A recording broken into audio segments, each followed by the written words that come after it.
Saludo muy cordial y bienvenidos a otro episodio de Palabras Comunes, una nueva conversación que espero nos enriquezca, como me ha enriquecido a mí el conocimiento de la persona con quien voy a hablar hoy y con quien se cumplen tres de las condiciones que yo había establecido para desarrollar este tipo de charlas. La primera es que admirara a la persona, porque es muy importante tener esa referencia luminosa de alguien con quien hablamos, nos tratamos, amamos. Había una segunda, o hay una segunda condición, y es que el tema fuera interesante, que me atrajera, por supuesto, para poder enriquecerme, investigar, eh, recibir una luz de eso que fuera a tratar y les atrajera a ustedes y les aportara algo importante para sus vidas.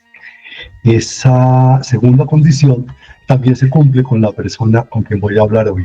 Y hay una tercera condición que me parece importante y es que sintiera un enorme afecto por esa persona.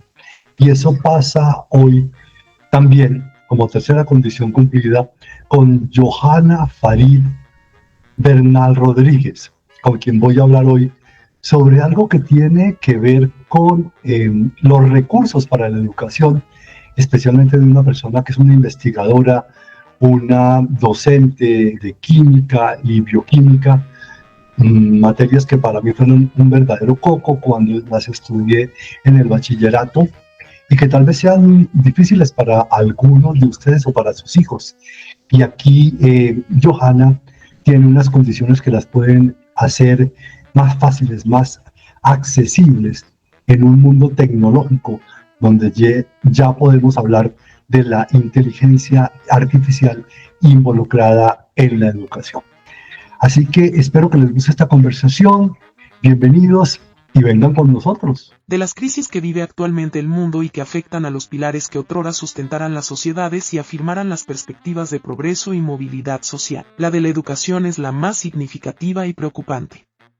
Manifestaciones de esta crisis son: la deserción escolar creciente, la disminución de las matrículas en los diferentes niveles, la debacle de los resultados en las pruebas de matemáticas, lectura y ciencias, críticos en países como Colombia respecto a naciones y ciudades orientales, la muchas veces inexistente evolución de los docentes, que en muchos lugares han perdido su imagen de guías y alentadores del interés por el conocimiento, el descuido de los gobiernos al retirar recursos de los presupuestos educativos, desfinanciarlos y negarles políticas claras, el repliegue de los alumnos a soportarse en los aparatos digitales y ahora entregarse a la seducción de la inteligencia artificial y no a su uso provechoso, la presencia perturbadora de los teléfonos celulares en las clases y la contundente disminución de la atención y la concentración.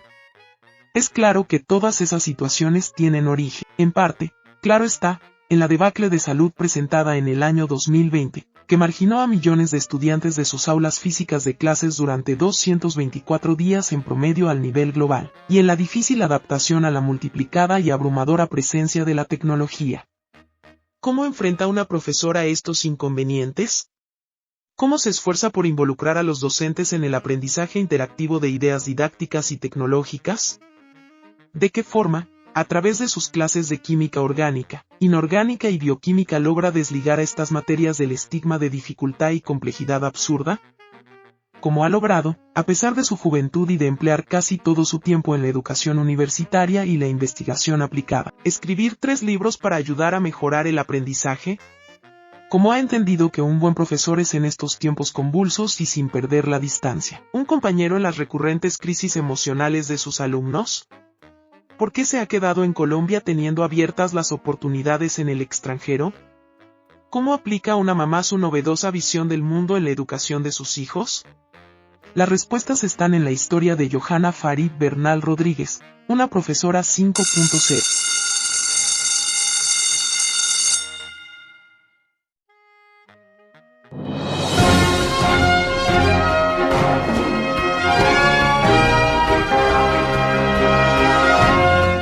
El uranio está presente en todos los suelos.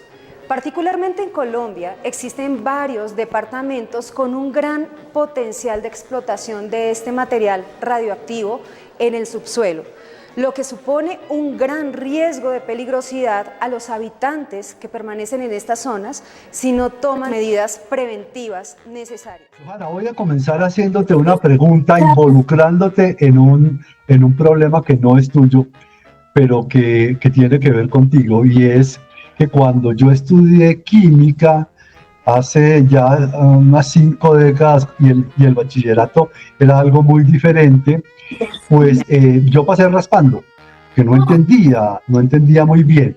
Te quiero comenzar entonces preguntándote qué pudo haber pasado, si fue un asunto del alumno, por supuesto, de la materia, del texto, del profesor, del método de enseñanza o de todo eso junto. ¿Por qué tiene dificultad la gente con la materia de química? Y ¿por qué la pierde incluso? Aunque creo que hoy en el bachillerato no se pierde nada, por ejemplo. Esa sería la primera pregunta, Johanna. Ok, Carlos Gustavo, pues antes que nada, muchísimas gracias por esta invitación. Estoy encantada de estar aquí, poder compartir un poco de mi historia y los caminos que me han llevado hasta donde hoy. Así que espero que esta conversación conecte, sirva de inspiración o pueda dejar alguna semilla en quienes nos escuchan. Así será.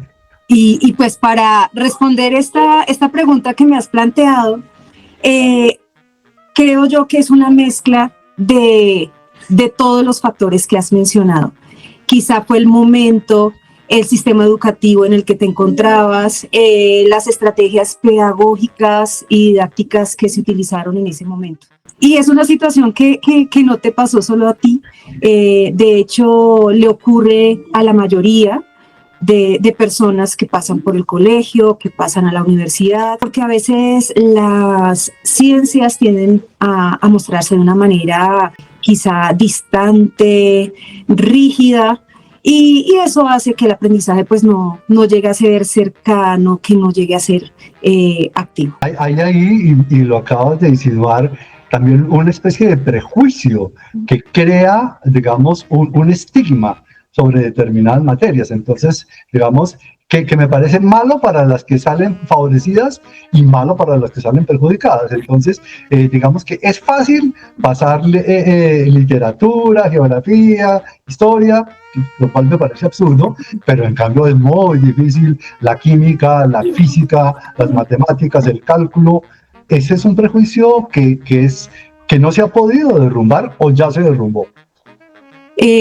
No, es un prejuicio definitivamente que aún continúa. De hecho, hay personas que nunca han tenido una cercanía con la química y en el primer día de clases me expresan que es una materia difícil, que es compleja, precisamente por lo que han escuchado de otras personas, por los prejuicios de los que tú hablas. Ese prejuicio del que estamos hablando es uno de los principales desafíos a los que nos enfrentamos pues, las personas que nos dedicamos a la enseñanza no solamente de la química, sino cualquier tipo de ciencias naturales.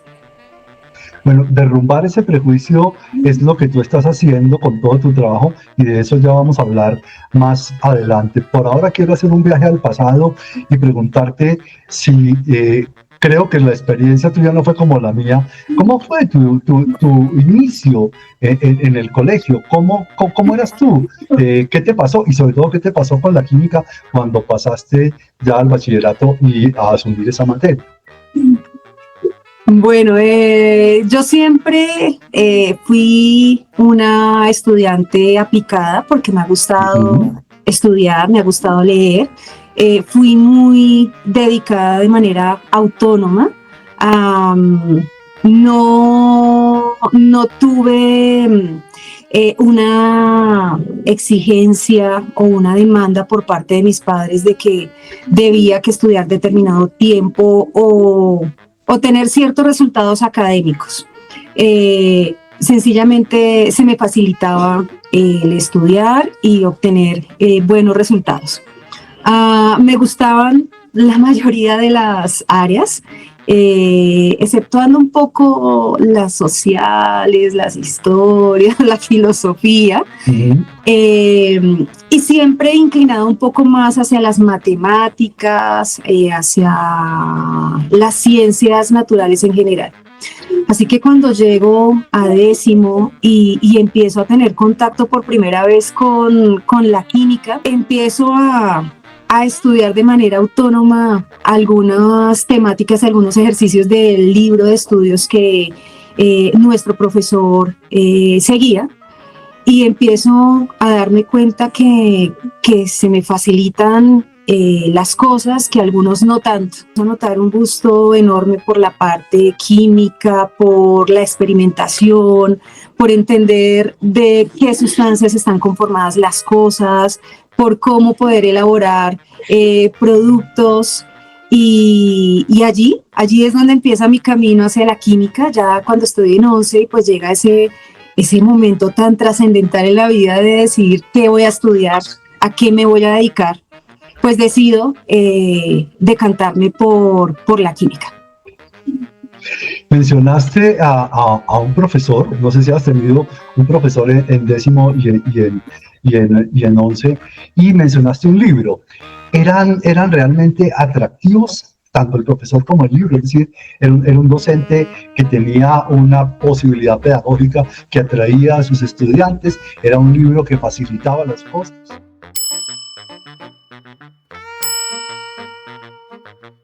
El profesor, en ese momento de la historia educativa, por así decirlo, no contaba con muchos recursos didácticos ni tecnológicos como se tienen hoy. Así que ¿Había laboratorio en tu colegio? Sí, había un laboratorio, pero fueron contadas las veces que asistimos a él. De hecho, como tal, no tuve nunca una práctica de laboratorio de química, más sí de biología. La enseñanza era más tradicional, una enseñanza basada como en el estilo tradicional, donde el profesor es quien está hablando, se asigna el desarrollo de múltiples ejercicios.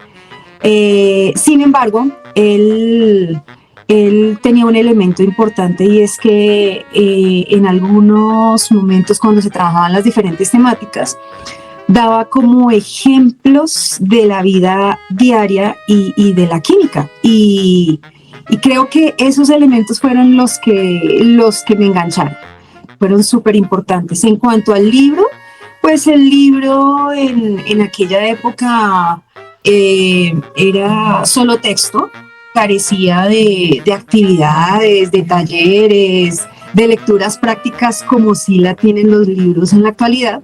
Creo que una de las cosas que previene más y hace parte del prejuicio contra la química es que pensamos que son solo fórmulas. Y como tú lo dices, tal vez tu profesor te inició en eso, hay que pasar a entender la química a partir de la vida, de la naturaleza, de las cosas que pasan en el ambiente. Creo que eso es un poco de lo que se trata también. Sí, Carlos Gustavo, es cierto, totalmente de acuerdo. La química está en todo, la química está en el amor, en las diferentes emociones que sentimos día a día, en los alimentos que comemos, en los productos estéticos, en la ropa, está en todo. Acercar esa cotidianidad, ese día a día de la química es fundamental para que el estudiante pues pueda verlo de una manera más cercana y no como algo lejano, y pueda conectar las diferentes fórmulas, los diferentes contenidos, pero de una manera más real, de una manera experiencial y significativa. Johanna, ¿y la docencia? ¿Cuándo comienza la docencia? ¿Cómo es tu contacto con enseñar, con la pedagogía? Bueno, la docencia y esa primera cercanía hacia la enseñanza ocurre mientras estoy estudiando licenciatura en química. Hay un colegio en mi barrio y la directora me hace la invitación expresamente para que sea profesora de ciencias naturales allí. Entonces opto por aceptar. Trabajo una parte del día de 6 a 10 de la mañana porque pues el resto del horario lo tengo full en el desarrollo de mi trabajo de grado. Empiezo a trabajar como profesora de biología, de física y de química. Y empiezo a encontrar ese gusto por transmitir, pero también empiezo a tener contacto de primera mano de los diferentes desafíos que tienen los profesores cuando enseñan las distintas materias. ¿Cómo es la experiencia con los alumnos? Y que sea una manera también un poco de acudir a lo que hemos hablado hasta ahora. Tienen dificultades, te rechazan, quejarte de esa materia, qué difícil. ¿Cómo la ves? ¿Y cómo vences esos obstáculos? La percepción que tienen los estudiantes acerca de mí es muy, muy buena. Y supongo yo que se relaciona con mi edad, porque pues en ese momento era mucho más joven y se genera una conexión especial con ellos. Entonces hay una relación cercana, una interacción de mucho respeto, pero también a la vez de confianza. Y empiezo yo a darme cuenta que ese componente emocional es muy importante a la hora de impartir un conocimiento. De hecho, al día de hoy considero que es uno de los aspectos más importantes para poder llegar a tener los resultados que se esperan de un proceso de formación. De ese componente emocional vamos a hablar más adelante cuando lleguemos a tu actualidad, a hoy, pero ya llegaremos a eso. Te quiero preguntar entras a la Universidad Distrital, ¿es correcto? Que se llama Universidad Distrital Francisco José de Caldas, tengo entendido. Entonces, entras sin duda. Quiero decir, ¿sabías que eso era lo tuyo? Porque, digamos, muchas personas en la elección de su carrera vacilan, tienen dudas, es completamente válido. Uno puede comenzar una cosa y pasarse a otra entendiendo que se equivocó. Hay asesorías, hay asuntos vocacionales. ¿Tú la tienes absolutamente clara?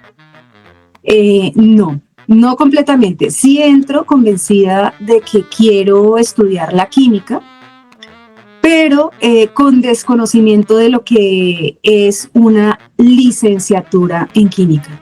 Así que cuando empiezo a estudiar, desconozco todo lo que implica el estudio de una licenciatura, porque pues en ese momento yo nunca tuve eso, esa información. En el colegio no se nos especificó nada de eso, como se hace pues en la actualidad. Así que me decanto por la Universidad Distrital, porque era una de las universidades que en ese momento pues ofertaba la carrera de química y pues además es una universidad pública. Más adelante ya es cuando empiezo a darme cuenta que estoy estudiando una carrera que tiene varios énfasis en la parte de investigación y énfasis en la parte pedagógica, en la parte de la enseñanza. Tengo varias prácticas en colegios y allí es cuando empiezo como a tener ese primer también contacto bueno, estoy estudiando química para enseñar. Mi postura es más fuerte hacia la investigación y por eso decido trabajo de grado en investigación, específicamente en la química ambiental aplicada a los suelos. Y pues allí empiezo una carrera en investigación muy importante que me ha marcado y pues que al día de hoy me permitió desarrollar un montón de habilidades que aplico en mi trabajo con mis estudiantes.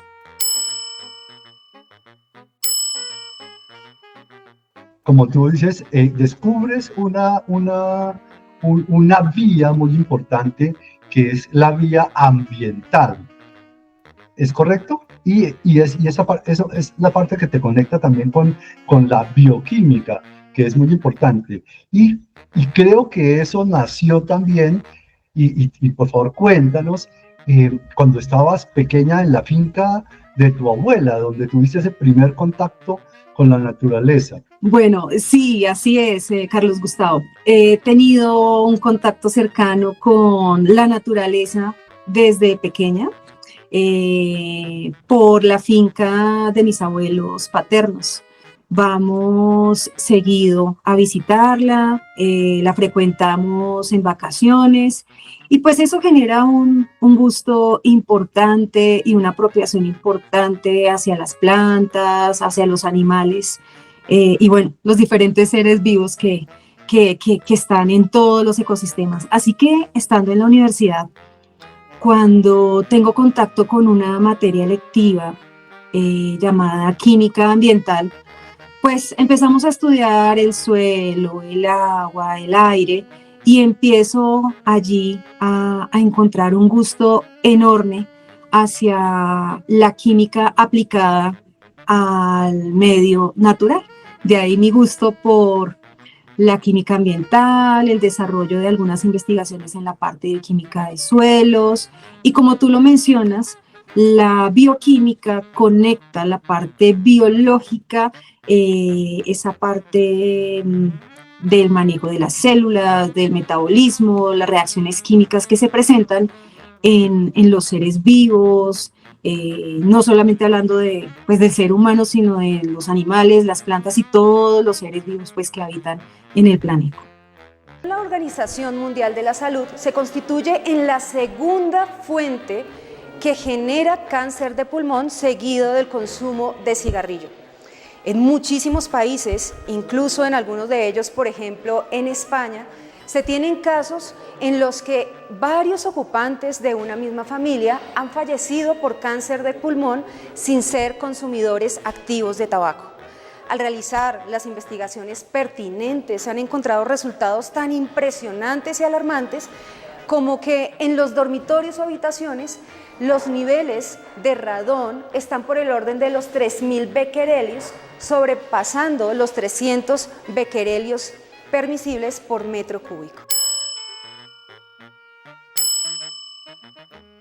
Solamente decir hay pajaritos, hay plantas, hay seres lindos en la naturaleza, qué bonito todo, sino que hay una naturaleza y un medio ambiente que se está destruyendo. ¿Es así? Sí, es así totalmente. Empiezo desde pequeña a darme cuenta de cómo los ecosistemas van cambiando. Veo cómo hay prácticas que son tan comunes como talar árboles cada semana para tener la leña y cómo esa afectación puede estar teniendo algún tipo de implicación química en el suelo, en el aire y en el agua.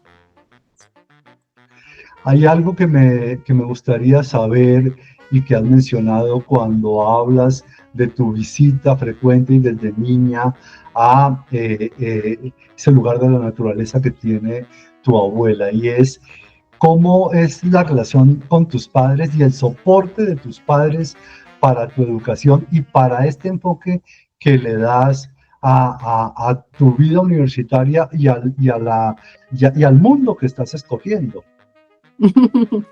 Bueno, mi relación con mis papás siempre ha sido muy cercana.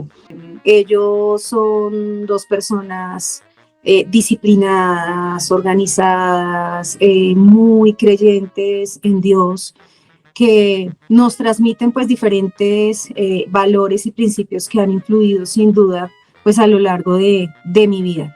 Ellos siempre han apoyado mis decisiones desde que estaba pues niña en el colegio, han apoyado mis gustos, han apoyado que yo quiera estudiar química, aunque en alguna ocasión pues mi papá quizás se decantaba un poquito más porque yo decidiera la parte de la economía, pero más solamente como comentario. Ya cuando yo decido estudiar química y se los transmito a ellos, pues tengo total apoyo de ellos y eso pues es fundamental. es importantísimo para que yo pueda contar con el tiempo, contar con los recursos económicos para poder hacerlo. Mira que esta mañana vinieron a visitarme como una verdadera sorpresa dos pájaros pechiamarillos hermosos, que son un verdadero regalo de la naturaleza, y en ese momento tú sientes la presencia de Dios. Baruch Spinoza, un gran filósofo que rompió con muchas cosas, decía que Dios es la naturaleza. Yo quiero preguntarte si en ese contacto con la naturaleza, primero, el que estás teniendo en este momento de tu vida, del que estamos hablando, tienes esa percepción de identificación entre Dios y la naturaleza. Sí, totalmente. Dios está en todo lado. Dios creó todas las especies, Dios creó todos los seres vivos y cada animalito, cada planta, cada hongo, cada alga, cada ser vivo, desde su complejidad,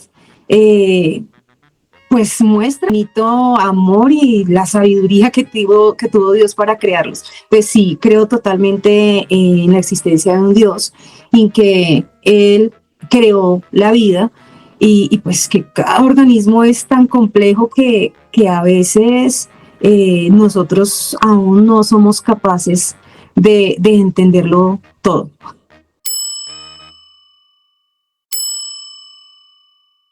Vamos a pasar nuevamente a la historia de Johanna y vamos a hablar de tus tres puntales, tus tres cimientos, que son la investigación aplicada, es decir, una mujer en el laboratorio, como estás hoy con tu bata, que me parece que identifica mucho esa tarea.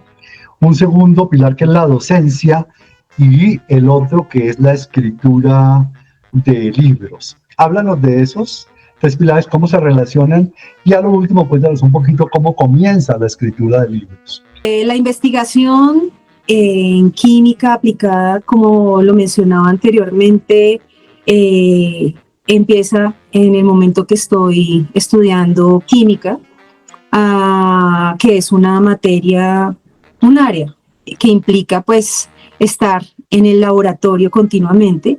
Y allí empieza mi gusto por entender cómo funciona cada cosa, cómo interactúan las sustancias, por qué se presentan colores, por qué hay un burbujeo, hablando de los diferentes experimentos o ensayos químicos que se hacen en un laboratorio de química.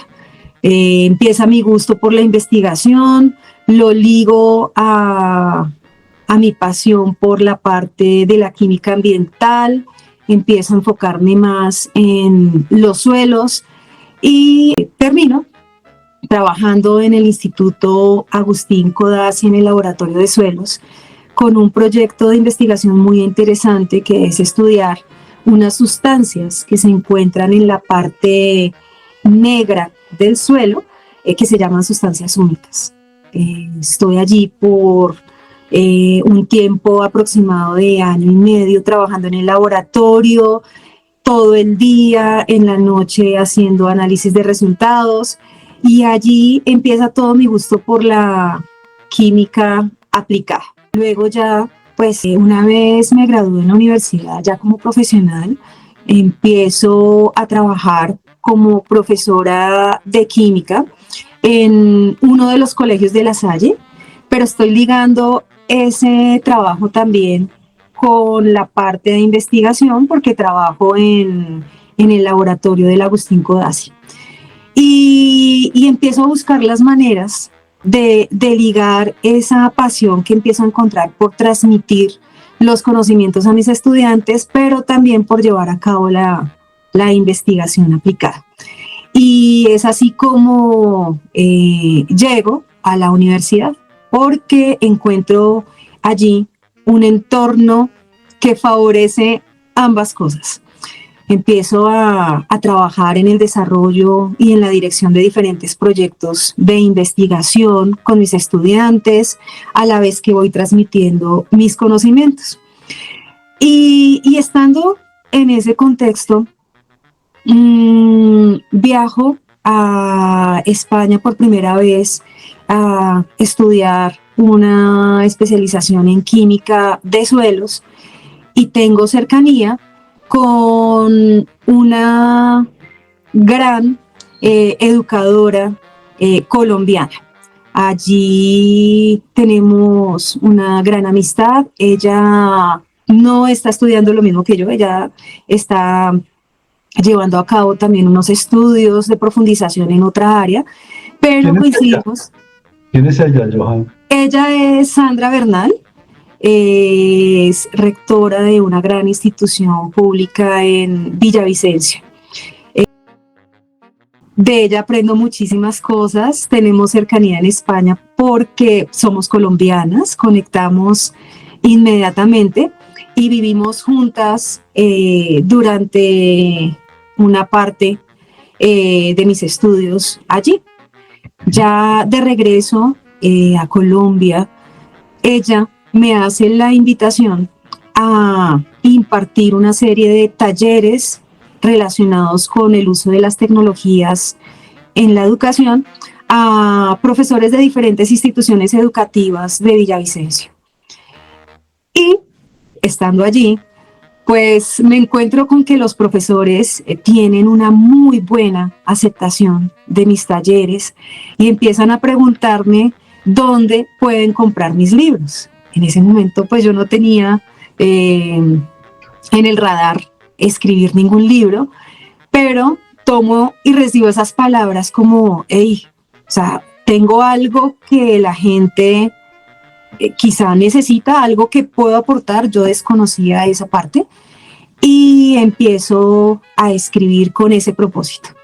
Escribo sobre el uso de diferentes tecnologías educativas, escribo sobre estrategias didácticas y tecnológicas que aplico en mis clases y ahí surgen los libros. Qué bien, mira, hay una situación muy interesante y es que tú has estado 3 veces en España, si has estudiado 3 veces en España, 3 veces becada, sobresaliente, y mi pregunta es esta: ¿por qué no te quedas en España? Si allá puede ser mejor. ¿Por qué decides viajar a tu país y quedarte en tu país para devolverle algo de lo que el país te ha dado y para contribuir a la educación en tu país? Ok, así es. He tenido la oportunidad de viajar, como tú lo mencionas, y de estudiar en España. Estudié en la Universidad Autónoma de Madrid, en la Universidad de Cantabria y también en la Universidad Internacional de Andalucía. Esos 3 momentos han marcado mi vida de una manera pues súper importante y siempre he decidido regresar porque amo mi país, porque amo mi familia y porque estoy convencida de que podemos trascender con nuestras ideas desde nuestro lugar. Mi país es maravilloso y precisamente la experiencia de haber conocido no solamente España, sino algunos otros países, pues me permitió entender que la riqueza que tiene Colombia en muchos aspectos es grandísima. Y por eso decido quedarme en el país, hacer país, desarrollar mis ideas, trabajar por ellas, transformar desde ellas y contribuir al crecimiento de Colombia. A mí personalmente me parece eso admirable y creo que necesitamos muchas más personas como tú con fe, creencia y esperanza en Colombia. Hay algo que me gustaría saber y es que, bueno, eres muy joven, pero ya completas, pues no sé si más o menos 20 años de docencia, Johanna. Todo ha cambiado en esos 20 años, es decir, el mundo cambió en 20 años. ¿Cómo ha sido ese cambio en la educación? ¿Cómo lo has visto? ¿Cómo has visto ese cambio en los alumnos, en el aprendizaje? El mundo dio una vuelta completa. Totalmente, ese cambio ha sido constante, ha sido un cambio continuo desde las maneras de evaluar, desde los contenidos, desde las estrategias y bueno, ahora En la actualidad, mencionando la incursión de la inteligencia artificial, sí que ha habido un cambio muy importante, casi de 180 grados, por los diferentes aspectos que ha implicado. Si bien es cierto, está potenciando distintos procesos en la educación, como el manejo de los tiempos, el desarrollo de materiales adaptativos para cada estudiante según su estilo de aprendizaje, la generación de recursos educativos, está planteando también desafíos muy importantes en cuanto a la parte del buen manejo, de las buenas prácticas, de la ética, que por desconocimiento no se están llevando a cabo aún en muchos lugares. Claro, la ética hace parte del conjunto de valores que también ha cambiado.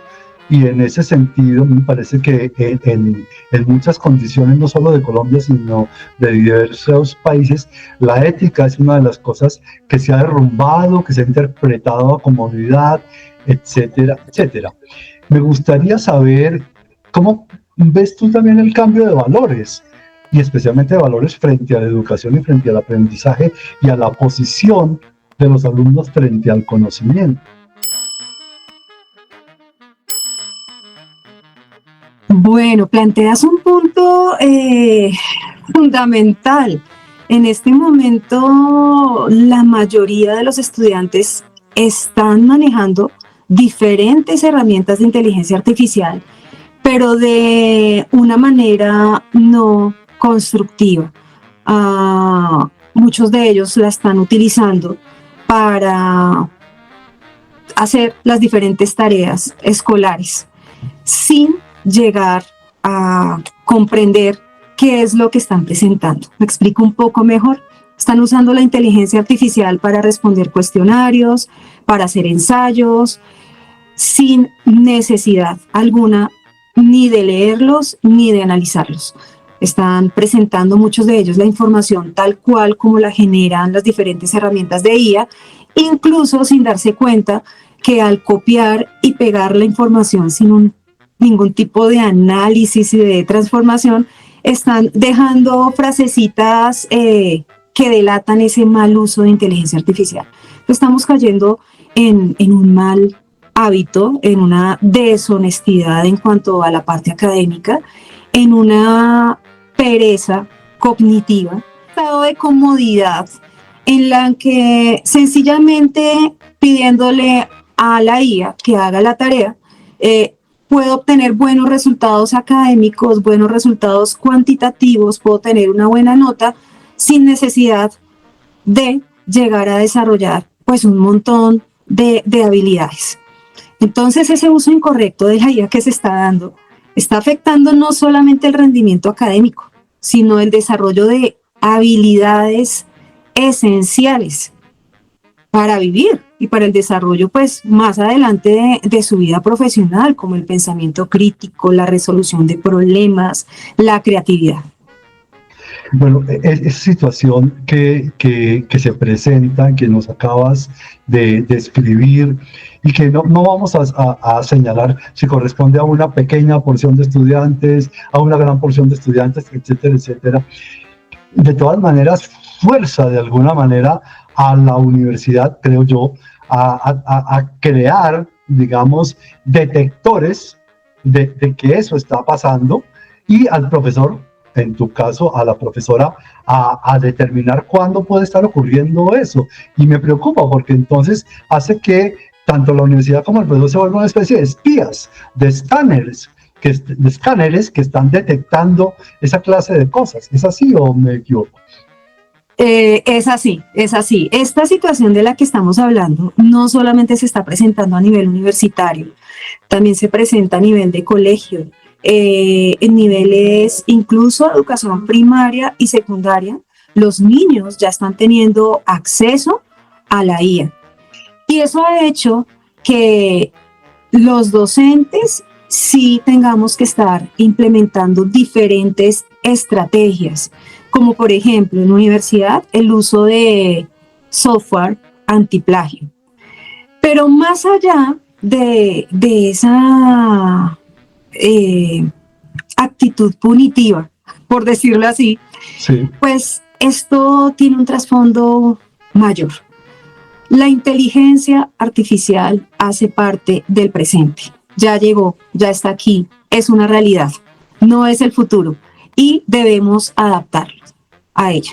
Si bien es cierto, potencia muchos procesos, pues debemos organizarnos y empezar a implementar diferentes cosas dentro de ellas, el manejo ético, la responsabilidad, el buen uso, pues primero desde nosotros mismos y segunda, pues en segunda instancia hacia nuestros estudiantes. Entonces, en este momento, desde esa perspectiva, sabiendo que la inteligencia artificial ya existe, ya está aquí, pues debemos es adaptarnos cambiando las estrategias, por ejemplo, empezando a hacer talleres de sensibilización del uso de IA en nuestros estudiantes, de cómo es una herramienta tecnológica importante que puede ayudarnos, pero cómo ese uso debe ser responsable. Incluso cambiando las estrategias pedagógicas, cambiando las tareas escolares tradicionales basadas en la repetición, en resúmenes textuales, en el responder preguntas cerradas, a otro tipo de estrategias más concentradas en los procesos, en cómo se llega allí y no en obtener un producto como tal. Joana, tu trabajo está fundamentalmente dirigido a dotar a los docentes de ideas didácticas y tecnológicas para una frase que te persigue y que es como tu bandera, que es el aprendizaje interactivo. De hecho, ese es el título de tu más reciente libro, Aprendizaje Interactivo, Ideas Didácticas y Tecnológicas. Explícanos cómo es eso y si el alumno ha cambiado y si han cambiado los docentes. Sí, los docentes han cambiado, los estudiantes han cambiado. ¿Por qué? Pues porque estamos en un mundo cambiante y eso implica que ambos personajes pues estemos en continuo desarrollo, en un constante cambio, en una constante mejora. El aprendizaje interactivo es un enfoque que promueve la participación activa del estudiante en el proceso de aprendizaje y enseñanza. Es decir, se enfoca en la interacción que pueda tener tanto con los contenidos como con sus compañeros y el profesor. Entonces, aquí no es únicamente importante la información, sino la manera como se presenta, la manera como se aplica y esa forma como el estudiante interactúa con ella. Entonces, el aprendizaje interactivo se basa en el desarrollo de experiencias que le permiten interactuar de una manera como más cercana, más participativa con los distintos contenidos. Y esta participación es más activa que pasiva, como se hacía hace algunos años con algunos métodos tradicionales. Entonces, a través de diferentes recursos, actividades, estrategias didácticas, simulaciones, se empiezan a crear ambientes formativos muy importantes, como discusiones en grupo, trabajos colaborativos, videochats, lecciones, presentaciones interactivas, juegos de escape, breakouts, que empiezan a acercar al estudiante con los contenidos. Tu libro más reciente está dedicado a tus hijos, Ana Sofía y Alan Esteban, también a tu esposo, a Yesid Vanegas, mi gran amigo, un compañero musical, y a tus padres, ¿cierto? Quiero preguntarte acerca de tus hijos, que tienen la gran fortuna de pues, contar con una profesora como tú, que además de amorosa es una docente sobresaliente. ¿Cómo los ves a ellos? ¿Qué esperas de ellos? ¿Qué temes del futuro para ellos?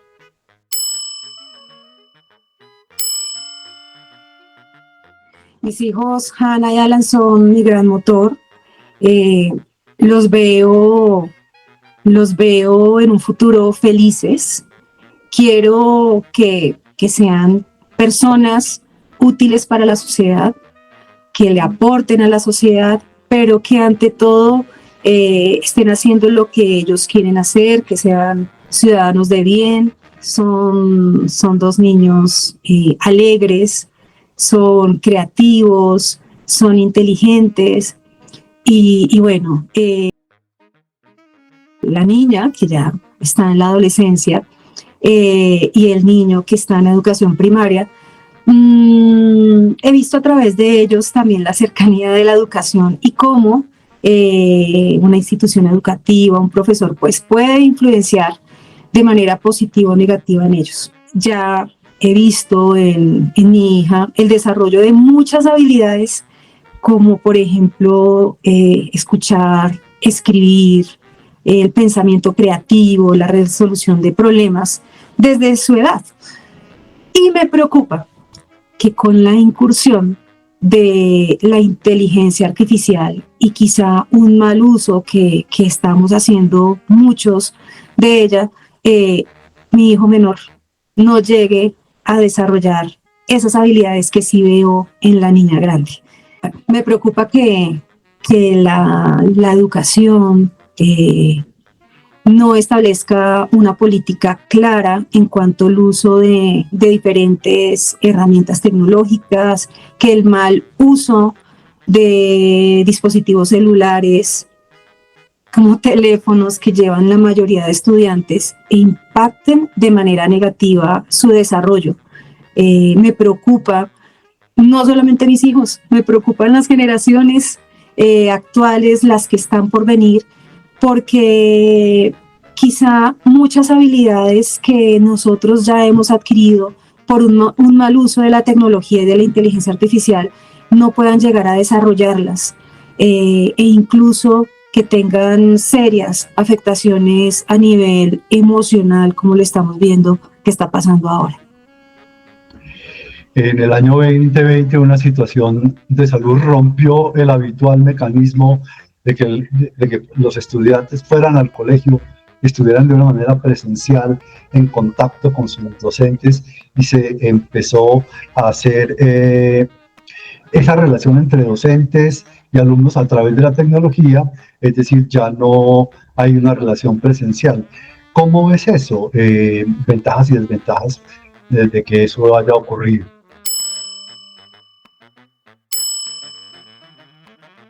En este periodo que también fue histórico para la humanidad, el avance acelerado que tuvo la tecnología, las habilidades digitales que tuvimos que empezar a desarrollar todos, no solamente profesores, estudiantes, padres de familia, sino toda la gente en general, fue grandísimo. Desventajas, la parte de la interacción que tú has mencionado, ese déficit de cercanía con los pares, con el otro, con el profesor, sin duda generó grandes afectaciones. Sin duda las afectaciones emocionales que trajo el aislamiento por la pandemia de COVID-19 pues fueron muy grandes, y eso se está viendo en muchísimos estudiantes. Entonces, cosas positivas las hubo, cosas negativas también las hubo. La solución, empezar a mirar todo pues con una perspectiva optimista, nos dejó un gran aprendizaje, y es cómo esa parte emocional es tan importante en el aprendizaje, no solamente de los conocimientos formales, sino en las interacciones que tenemos pues día a día como humanos. Sí, eso es muy importante, y es que sepamos que estamos hablando de seres humanos, no estamos hablando de meros o de sencillos agentes tecnológicos, porque de repente estamos pensando que el ser humano es simplemente un sujeto tecnológico, y eso es una gran equivocación, porque la vida de los alumnos, la vida emocional de los alumnos, sigue siendo una fuente de dolores, de penas, de frustraciones, de depresiones y hasta de suicidios. Creo yo que fundamentalmente porque hay en este momento un espejismo de muchísimas promesas y una realidad de muy pocos logros concretos en cuanto a estudio y empleo de muchas personas, no solo en el estudio, sino en el trabajo. Cuéntanos cómo es tu experiencia emocional con los alumnos, lo que puedas contarnos, porque por supuesto debe tener complejidades que no podemos mencionar, pero ¿estamos realmente ante una generación de cristal? Bueno, estamos ante una generación sola. La mayoría de los estudiantes están solos, no tienen con quién hablar. Influyen aquí pues muchísimos aspectos. El principal, el concepto de familia, cómo ha cambiado. Muchos de ellos o no tienen mamá, o no tienen papá, o los tienen, pero están distantes. Muchos de ellos son cuidados por sus abuelos y no tienen ningún tipo de interacción cercana pues con ellos. Entonces sí está influyendo muchísimo en sus comportamientos, en sus elecciones, en sus miedos, bueno, en todo. Mi relación con mis estudiantes es una relación humana, es una relación cercana, es una relación de respeto, es una relación en la que ellos entienden que mi rol es de docente y yo tengo muy claro que ellos son mis estudiantes. Es una relación basada en el respeto, en los valores desde el primer día de clase, pero también es una relación entendiendo que cada uno de ellos es diferente, cada uno de ellos es un mundo distinto, cada uno de ellos tiene unas emociones, tienen problemas, como yo los puedo tener, como yo los tengo, como cualquiera de nosotros los tenemos en el día a día. Entonces, teniendo en cuenta esta parte emocional, logro conectar muchísimo con ellos. Es una buena relación al punto que en algunas ocasiones, en las tutorías, ellos se han acercado para pedirme algún tipo de consejo respecto a alguna situación difícil que puedan estar pasando en sus vidas. Ok, bueno, no vamos a profundizar más en eso, pero ya nos adviertes, ya nos irradias que hay un gran problema emocional en los alumnos, que es muy distinto eso de esa, digamos, de esa brillantez de la tecnología y de que todo lo dominamos, y que en el fondo en nuestros corazones y en las vidas nuestras tenemos problemas por la manera como interpretamos y vivimos el mundo. A ese respecto también creo, no sé si quieres comentarme algo. Sí, porque solamente hablé de la parte de la familia, pero también hay algo y es que son generaciones que crecen, unas ya nacieron con la tecnología, pero tienen presión por las redes sociales, o sea, tienen presiones constantes y continuas que nosotros no tuvimos antes. Entonces, precisamente esa misma tecnología ha hecho que se desplacen muchísimas actividades que para nosotros eran normales, como salir a jugar, interactuar con otros. Ellos están en los videojuegos e interactúan, pero de manera virtual, y esas relaciones que llegan a desarrollar de amistad son virtuales, pero son superficiales. De acuerdo, yo siempre he dicho que, por ejemplo, que yo soy un chino de la calle, porque yo crecí en la calle. Mi vida de niño se desarrolló en la calle, jugando fútbol, jugando a escondidas, soldado libertado, subiéndome a los árboles.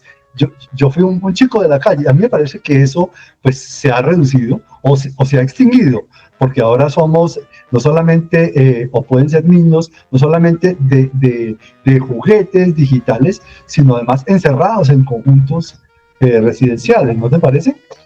Sí, no, totalmente de acuerdo. Yo también crecí en un ambiente de barrio donde conocía a todos los niños del barrio, todos eran mis amigos, salíamos a jugar, baloncesto, escondidas, soldadito libertador, bueno, Jermis, todos estos juegos que muchos de los chicos actuales no conocen y no han tenido la oportunidad de vivir.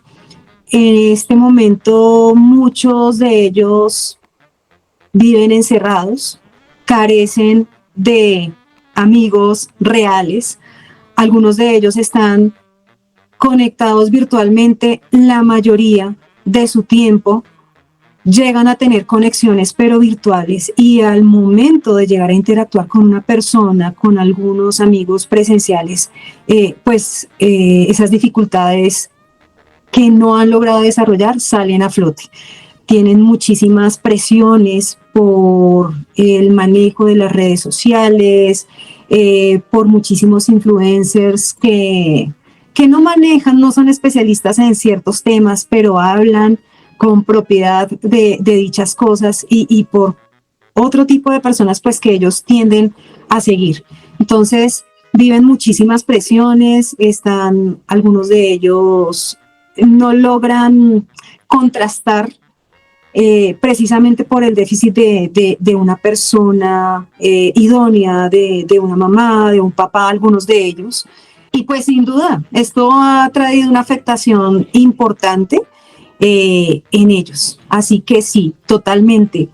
Los niños, adolescentes, jóvenes de ahora no tienen muchas de las habilidades que los de antes sí teníamos, pero también es cierto que tienen muchísimas fortalezas que también hay que destacar, que nosotros no teníamos en ese entonces y que incluso pues estamos empezando a desarrollar hasta ahora en cuanto al manejo de muchas herramientas tecnológicas, por ejemplo. Sí, yo creo que también que hay una gran confusión y por momentos uno piensa que no sabemos qué hacer con la tecnología, ¿no? Porque ahora que llega la IA y nos vuelve a descuadrar, porque así pasó con los celulares, descuadraron todo y crearon un mundo al que había que adaptarse, conocer, saber qué hacer ahí. Y nadie preparó, ¿no? Nadie dijo, mire, van a venir los smartphones, pasa esto con esto, y después va a venir la IA, y bueno, no. Entonces, estamos un poco en esa confusión. ¿Qué hacer? Porque, por ejemplo, en una escuela de Texas se imparten 2 horas de clase al día con inteligencia artificial. No hay profesor, ¿verdad? Es el alumno con la inteligencia artificial.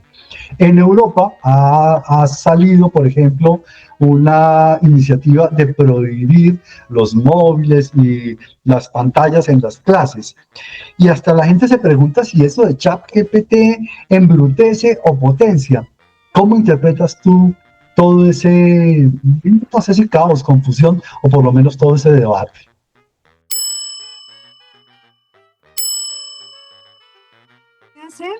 Creo yo que ya está aquí la inteligencia artificial y debemos aprender a utilizarla. Debemos establecer lineamientos muy claros frente a su uso, formarnos, capacitarnos, aprender a utilizarla para poder determinar qué podemos y qué no podemos hacer con ella, sin llegar a caer en un uso desmedido y exagerado de ella. Es decir, la inteligencia artificial, claro que sí puede potenciar muchísimos procesos, pero debemos recordar que finalmente son máquinas y que están para asistirnos a nosotros y no al revés, que es lo que está pasando. Así que, específicamente desde el contexto educativo, las instituciones educativas tienen un gran desafío y es establecer los lineamientos frente a su uso. Hay que educar a profesores, papás y estudiantes frente a su uso, indicándole claramente a los estudiantes qué consecuencias negativas puede traer su mal uso o un uso desmedido y empezar a utilizarla pero de una manera pues más responsable, por decirlo así. Joana, es muy importante y ojalá me gustaría que esta conversación que estamos teniendo la escuchen docentes, profesores, maestros, porque tú te abres mucho hacia ellos y hacia nuevas formas de educar. Justamente es lo que haces en tu libro más reciente, que estoy absolutamente seguro que no voy a mencionar la palabra el último, porque sé que eres una productora de ese contenido que tú quieres transmitir, como nos contabas hace un rato. Tu libro se llama Aprendizaje Interactivo, Ideas Didácticas y Tecnológicas. Yo espero que se busque y que la gente entienda, por ejemplo, cosas de sus 11 capítulos, en el que tú dices que se abordan temas como las competencias digitales para educadores actuales, clases interactivas, materiales didácticos, storytelling, trabajos colaborativos mediados por tecnologías, pizarras virtuales, portafolios educativos, escape room, ahorita nos cuentas qué es eso, breakout, videos educativos, presentaciones y lecciones interactivas. Haznos una presentación de tu libro, de este libro Aprendizaje Interactivo, por favor. Bueno, mi libro Aprendizaje Interactivo es una obra que presenta diferentes ideas, recursos didácticos y tecnológicos para crear experiencias de formación más dinámicas, significativas y actuales con los estudiantes que tenemos ahora y con las distintas demandas del siglo XXI. Así que, como lo has dicho, como docentes, instructores, capacitadores, es necesario conocer herramientas tecnológicas, adquirir diferentes competencias digitales y en esa medida aplicar distintas estrategias didácticas en la enseñanza de los temas. Y pues mi libro es una guía que aborda todas esas temáticas y que pretenden, sin duda, permitir que el aprendizaje sea más interactivo y que el estudiante tenga una posición más activa en el aprendizaje. Y pues tengo algo que contarte, Carlos Gustavo, hablando de esto. Cuéntanos.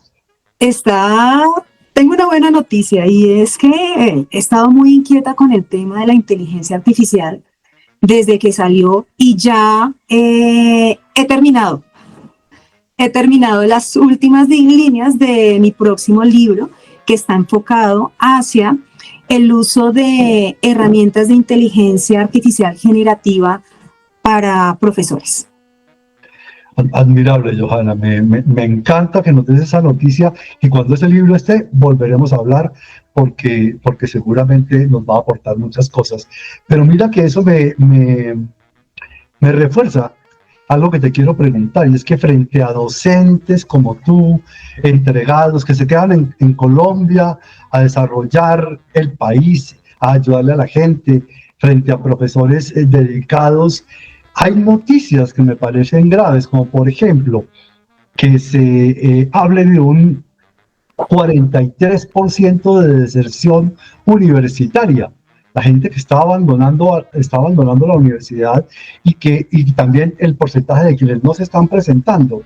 Y cuando el gobierno, por ejemplo, envía un mensaje que es como si la educación no fuera necesaria, y cuando dice, por ejemplo, que para ocupar un cargo diplomático no hay que tener ningún tipo de preparación, ni profesional, ni de experiencia. ¿Qué sienten los docentes como tú frente a esa clase de noticias? Frente a ese tipo de noticias sentimos tristeza y sentimos como muchos factores que estamos viendo en la sociedad están haciendo que los estudiantes tomen decisiones tan radicales como dejar de estudiar. Porque pues sencillamente lo hemos venido hablando, los intereses de los estudiantes han cambiado. Muchos de ellos quieren obtener las cosas de manera fácil, quieren tener títulos académicos de manera más rápida, quieren tener dobles titulaciones sin esfuerzos. Incluso muchos de ellos no están interesados en tener un título académico, sino su proyección es ser youtuber, ser un influencer. Entonces, pues esto trae preocupación también para nosotros, los docentes, pues que tenemos cercanía con todo esto que está pasando, porque sí nos preocupa el futuro. ¿Qué va a pasar entonces en 10 años? cuando ya todos estos chicos sean el presente, cómo van a ser los profesionales que nos van a atender en la salud, por ejemplo, a qué médicos vamos a acudir, a qué odontólogos vamos a asistir. Entonces sí, trae mucha desmotivación también para algunos, pero a la vez nos plantea un desafío de cómo podemos hacer y contribuir que esta situación cambie para bien de todos. Bueno, Joana, me ha encantado esta conversación, ya está llegando a su final. Yo te ratifico la admiración que siento por ti y por el trabajo que tú haces, admiración y cariño que además es por tu familia. Y te quiero simplemente decir, para que tú termines, ¿qué me faltó? Seguramente muchas cosas, pero ¿qué te hubiera gustado que yo te preguntara? ¿De qué te gustaría hablar? ¿Qué es muy importante que nos digas a todos? No, Carlos Gustavo, yo no siento que haya faltado nada. Bueno, tu mensaje final. Bueno, no, Carlos Gustavo, gracias de corazón por este espacio y por la conversación tan enriquecedora. Ha sido un privilegio para mí estar aquí. Creo que hemos abordado una generalidad de temáticas desde muchos puntos de vista, así que siento que ha sido muy completa. Espero que algo de lo que hemos hablado pueda resonar en quienes nos han escuchado. Sin duda, quisiera animar a los oyentes a que sigan trabajando por sus ideas, que crean en sus ideas y que sigan transformando desde donde están. Nosotros podemos contribuir a disminuir las concentraciones de radón desde nuestras casas y sitios de trabajo con la implementación de algunas medidas sencillas como son la ventilación, el mejoramiento de los sistemas de ventilación, el sellamiento de los pisos y de las paredes para así evitar que el radón que está acumulado en su mayoría en sótanos, garajes y parqueaderos pasen a las plantas del primer piso o plantas bajas de las diferentes edificaciones.